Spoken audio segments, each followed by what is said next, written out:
del periodista o el periodismo en sí y en sus diversas facetas, ¿no? Como iba nombrando, todas las temáticas que van a estar hoy, nos toca en esta partecita, en estos minutos que tenemos, relacionar, vincular, linkear lo que es el periodismo y la cultura o las culturas, como me gusta decir, en diferentes lugares, ¿no? Vamos a tocar el tema de hoy, voy a presentarlos aquí a los chicos, no sin antes decir un feliz día para todos, todas y todos los periodistas que están escuchando Radio Nacional Esquel, la radio pública, y que se extienda a todos los medios de comunicación de Esquel y de la región, ¿eh?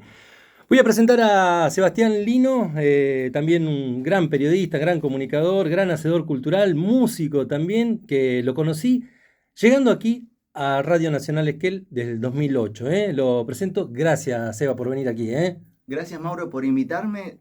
Tomé la invitación a la mesa como dos ejes por ahí de que yo empecé a hacer comunicación de muy chico, muy chico en la primaria, hacía cosas que después me di cuenta que eran comunicación, me fui a estudiar y ahora vendría o me siento como un poco representante en esta mesa de la comunicación comunitaria, porque yo trabajo en una radio comunitaria de la ciudad de La Plata, desde acá de Esquel, Radio Estación Sur, y además que es parte del Foro Argentino de Radios Comunitarias, un espacio de más de 100 radios, no sabemos bien, a veces son 130, 140, pero radios de todo el país, de distintos pueblos, y que hacemos programas en conjunto. Yo hago uno que se llama Que Suene, que es de música federal, donde cada radio van compartiendo justamente esto, una de las muchas perspectivas de la cultura, como es la música. En ese rol vengo y a compartir y a celebrar este día.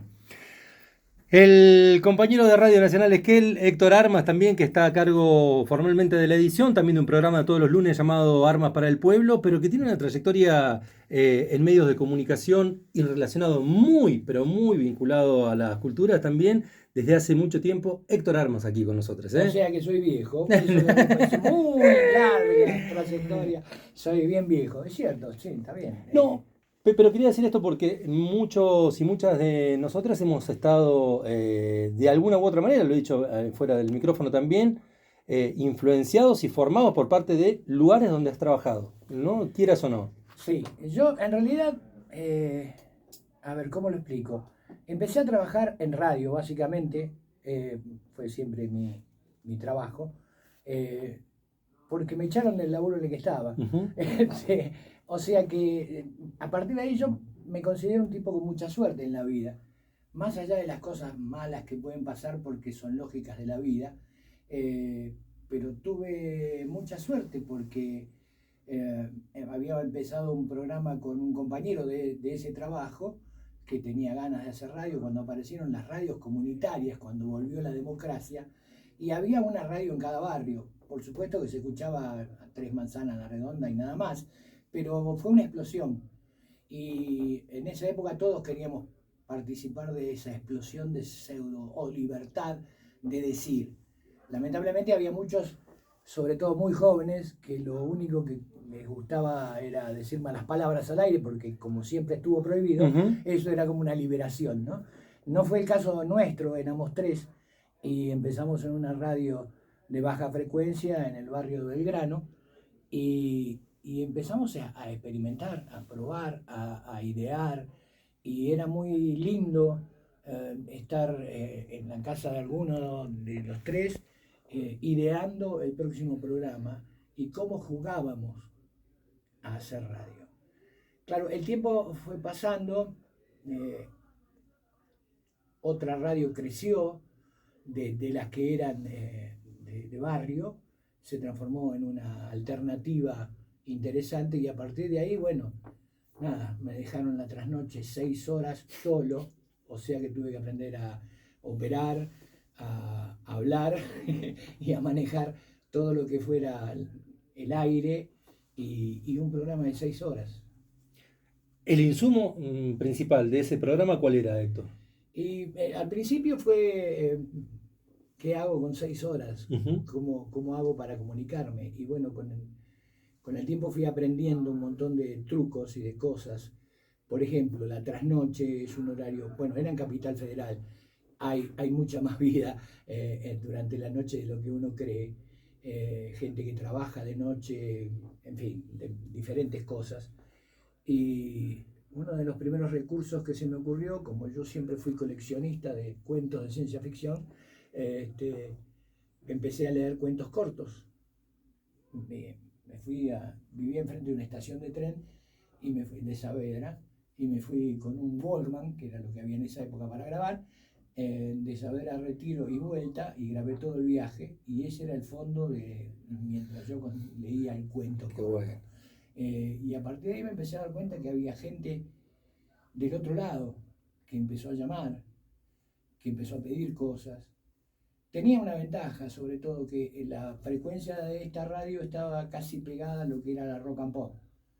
Si le pifiaban un poquitito, quedaban ahí. Claro, y se pasaban por ahí, escuchaban algo medio extraño, uno leyendo un cuento, qué sé yo, y por ahí se empezó a quedar gente. Y a partir de ahí empezó a aparecer gente, oyentes, que decían: yo trabajé en tal lugar atendiendo el teléfono, ¿querés que te vaya a atender el teléfono? Obviamente sí. Y amigos y demás, y se empezó a armar un grupo que al final terminamos siendo un montón. Y además un montón de cosas que me permitió la suerte, conocer a algunos y encontrarme con otros amigos, y por el cual un programa desconocido que en el principio se llamaba El Salón de los Espejos, durante todo ese horario, y llegaban, qué sé yo tuve a Los Piojos con el cassette del primer disco. Con el cassette. El cassette del primer disco de Los Piojos, los chicos en el estudio y pasando el cassette. Tuve regalos de la vida que no sé cómo se daban. Jorge Pinchesky, para quien no sepa, un mítico violinista, clásico pero rockero, que había formado parte de diferentes bandas y qué sé yo.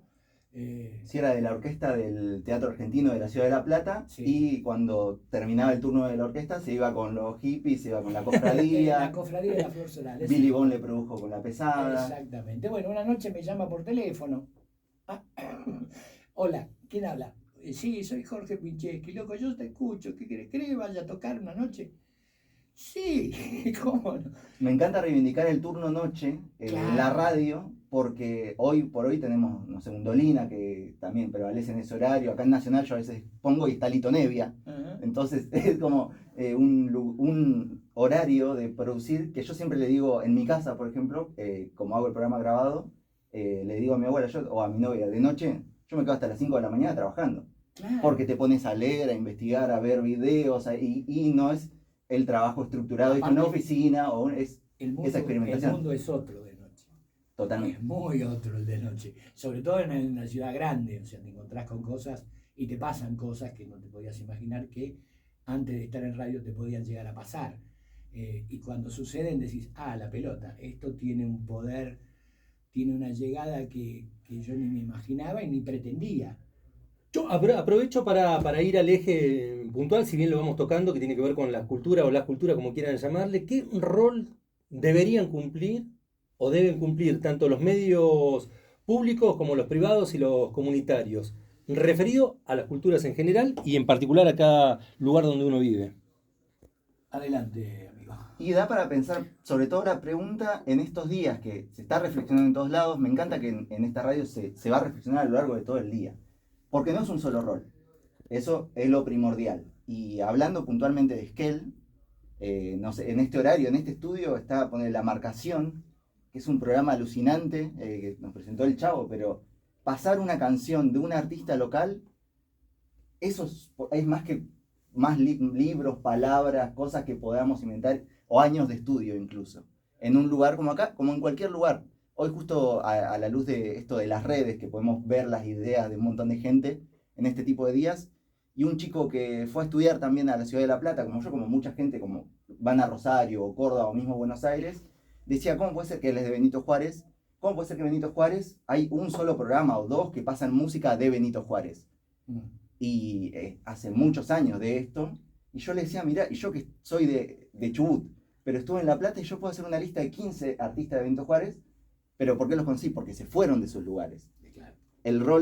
Uno de los roles de la cultura tiene que ser cuidar que la gente que tenés alrededor se sienta representada. Porque pasa, acá y en Buenos Aires también pasa, de que si no les gusta se van, y es algo que un daño haces como comunicadora a la cultura, no darle lugar a esa gente alrededor. Y no decir, bueno, es un trabajo, no pude, bueno, por lo menos ser consciente de que tenemos limitaciones, y hasta diría que es imposible, pero es un imposible que de vez en cuando se puede hacer. Claro. Hay cosas que a uno le molestan y hay otras que le caen muy bien. Por ejemplo, con esta administración, hace creo que 1 año o 2 años que existe por iniciativa del director artístico de toda la Radio Nacional, son 50 radios, ¿sí?, en diferentes lugares del país, se crearon cosas como el RAC, el Ranking Argentino de Canciones. Que nos copiaron a mi programa, el que te decía, que hicimos la radio comunitaria. Lo hicimos y a los 6 meses lo hizo Nacional. Bueno, y fue una alegría porque decimos, al fin, no queríamos ser el único programa representando tantos lugares. Pero increíble. O sea que en 50 radios hay, de cada uno de esos lugares, una cantidad de artistas, mucha o poca, pero los hay, de cada uno de los lugares donde está Radio Nacional. Lo cual federaliza un poquitito de todo lo que debería federalizar, pero por lo menos da presencia de los artistas de todo el país en general. Ese tipo de cosas es tal vez lo que haga un poquito más de falta, ¿no? Pero de eso se trata, de comunicar la cuestión sencilla del periodismo, bien intencionado y real, más allá de la visión que tenga cada uno Exacto. de la cuestión, pero comunicar fielmente. Con honestidad. Y con honestidad y sinceridad. Es decir, tener en claro que si yo digo algo que es una opinión personal y tiene que estar basada en cuestiones reales que yo haya visto. No la moda que viene hace bastante tiempo, que es básicamente operaciones. Lucrativa para quien la juega de periodista o quien alguna vez fue periodista y se transformó en un empleado de las grandes corporaciones, que es inventar noticias que no existen. Totalmente. Ahí quiero, hacer una especie de link con lo que decía Seba al comienzo, de cuando uno le da importancia después de grande al trabajo que hacía en la adolescencia, ¿no? En la adolescencia, que no le daba el formato de periodismo y lo realizaba en el lugar que estaba viviendo. Pero hay algo también, pero hay algo que sigue instaurado no solamente en la comunicación, sino en los dispositivos culturales, como las secretarías de cultura, las direcciones de cultura, los ministerios de cultura, que la cultura o las culturas, todavía seguimos hablando de la música, de la literatura y del teatro, por ponerlo en los ejes. Arte. Y es una cuestión tan importante, la actividad productiva del hombre ya es una actividad cultural que se la puede trabajar de diferentes ámbitos, disciplinas, ¿no? Sí. Creo que hay que dar un paso no solamente en la comunicación, sino en los dispositivos culturales también de cada una de las comunidades que tenemos aquí. Si no, con el avance que ha tenido la humanidad, avance o retroceso, como quieras llamar, en diferentes, y el despliegue de actividades culturales del hombre, donde insertamos la artística como una de las primordiales o que nos gusta, creo que hay que diversificarla y tratar de poner y unirlas. Darles lugares para que se una. Esta radio, obviamente este rato yo creo que sirve para eso. Estos días también hablando de Esquel. La ciencia. Hablando de Esquel, por ejemplo, yo fui en la primaria, mi maestra de plástica era Marta Sotile, que la estamos recordando. Con mucho amor y cariño. Y siendo muy chiquito, yo por eso decía la primaria también de la escuela, la formación, la educación. Tenerla a Marta como a mucha otra gente, docentes que son conscientes de su lugar hacia las juventudes. A mí, Marta, por ejemplo, con un amigo nos gustaban los dinosaurios. Y dibujábamos dinosaurios. Era como, alguien lo puede ver como algo frío, un entretenimiento. Estamos aprendiendo a dibujar. Estamos aprendiendo cuestiones de anatomía, antropología, de repente. Y Marta nos decía, pero ustedes saben que estos son un montón de ciencias. Y hacíamos como copiábamos revistas que habían antes de dinosaurios. Suerte que trataron ese tema porque los dinosaurios van a desaparecer. Sí, y son nuestros recursos naturales acá en la Patagonia. Ustedes saben que el dinosaurio de mayor tamaño que se encontró en el mundo hasta ahora se encontró en la Patagonia, y ¿saben cómo se llama? ¿Qué nombre le pusieron? No recuerdo. Argentinosaurio. Mira vos, no lo recordaba. A lo que iba con el ejemplo, Marta en ese momento nos hizo ver que estábamos aprendiendo a dibujar plástica, estábamos aprendiendo ciencia, porque hacíamos como las reseñas de cómo era, en qué momento había, historia estábamos aprendiendo, historia, recursos naturales, porque es donde hay dinosaurios y petróleo, hay excavación minera, y ahí se unen y mencionaste los dinosaurios, Charlie García. Tenemos la música, ahí tenemos toda la multimedia, como un Jurassic Park con animación 3D Claro. Y eso en la comunicación hay que sí o sí unirlo, ¿viste? No decir solo la música que hace una canción y listo, ¿viste? O hoy que también, llevándolo a las modas, porque por eso hablamos en este año, ¿no? Pero el trap, los pibes hacen trap y solo hacen trap. No, mentira, hacen producciones audiovisuales, hacen comunicación porque hacen streamings, hacen redes sociales, hacen organización increíble. poesía. Y Es por un suerte, momento. hay una cantidad de medios al alcance de la mano de casi muchos, como para comunicarse Sí. con diferentes medios, qué sé yo. Pero ahí sí la crítica también, y que las juventudes, que hoy decía el chiste, pero cómo representarlo. No tenemos que darnos por hecho. Tenemos todas las herramientas, pero no sabemos usarlas. Yo te voy a No contar tenemos una cosa. ni idea de cómo usarlas. Yo te voy a contar una cosa. Pasa esto, según yo creo.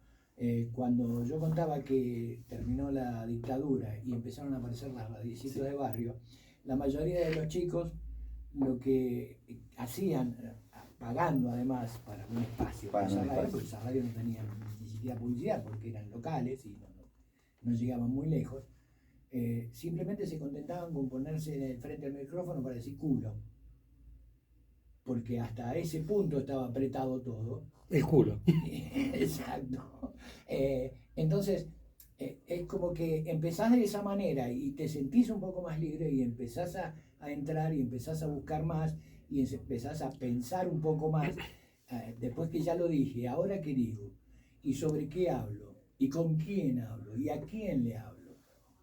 Esa cantidad de cosas las empezás a evolucionar a partir de la inexperiencia. Si vos estudiás medios de comunicación y haces una carrera universitaria, vas a estar un poco más ubicado de qué se trata la cosa, ¿verdad? Los que empezamos de esa manera, nos costó muchas horas, no sé si esfuerzo, pero muchas horas, entender que del otro lado hay gente, mucha, poca, aunque sea uno, que te está escuchando y no te puede responder. O si te responde es un llamado telefónico.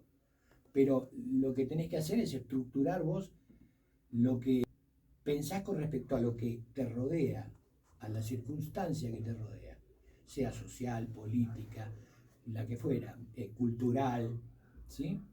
Hay posibilidades de compartir lo que a vos te gustó. Si a vos te gustó algo musical, lo podés compartir. Si a vos te gustó una poesía, la podés compartir. Es una forma de, bien hecha, ayudar al crecimiento general. De eso se trata la comunicación y la cultura, fundamentalmente. Y obviamente después cuando vas a opinar sobre algo, siempre vas a opinar desde tu punto de vista. ¿Sí? Siempre vas a opinar desde tu punto de vista. Mientras eso sea algo realmente sincero. Vuelvo con lo de antes, que es lo que está más de moda. Bueno, yo tengo que hablar de alguien. Vos que no te gusta, ¿cuánto me pagás? Y vos que van a hablar de vos, ¿cuánto me pagás? Y hago la opinión de acuerdo a cuánto me paga quién. Eso ya es otra cosa. Eso es algo comercial. No tiene nada que ver con la comunicación ni con el periodismo. Es simplemente mercenarismo que culturalmente causa muchos desastres. Lo estamos viendo ahora en la actualidad, ¿no? Exactamente. Lo estamos viendo. No quiero meterme puntualmente ahí porque si no nos seríamos en el poco tiempo que tenemos referido a la cultura. Nos quedan algunos minutos nada más. Bien. Ya nos van a decir los productores, ¿no? Y vuelvo a la temática de la... Perdón, ibas a decir algo, Seba. Por favor. También para hacerlo cortito y también que esto no sea solo un regodearse entre comunicadores, también enseñarla para el que está escuchando, que se está escuchando en cualquier un montón de lugares acá en Esquel, lo pueden hacer, el que está escuchando puede comunicar, vos podés comunicar. Y para transparentar los métodos, esto del mensaje volador tenemos acá, pero tenemos a Mauro Mateos con la mano en un costado filmando, después lo va a subir a YouTube y vos podés agarrar tu celular y filmar algo y subirlo a YouTube, como lo hace Lito Calfunao. No temerle a los dispositivos tampoco de no, si no tengo la mejor luz, si no tengo el mejor micrófono. No, la comunicación nunca fue eso. Mariano Moreno no tenía No eso. tenía nada de eso. Nadie tiene nada. Tal cual. Solo tenemos nuestras perspectivas, nuestras voces y la historia que tenemos Y alrededor. voluntad. Eso es lo único. Y voluntad. Sebastián Lino, Héctor Armas, muchísimas gracias por este espacio y ayudarnos a reflexionar en la querida, en la gloriosa radio pública sobre cultura y periodismo. Un honor para mí compartir con Sebastián y que me hayas invitado también a este sitio. Igual.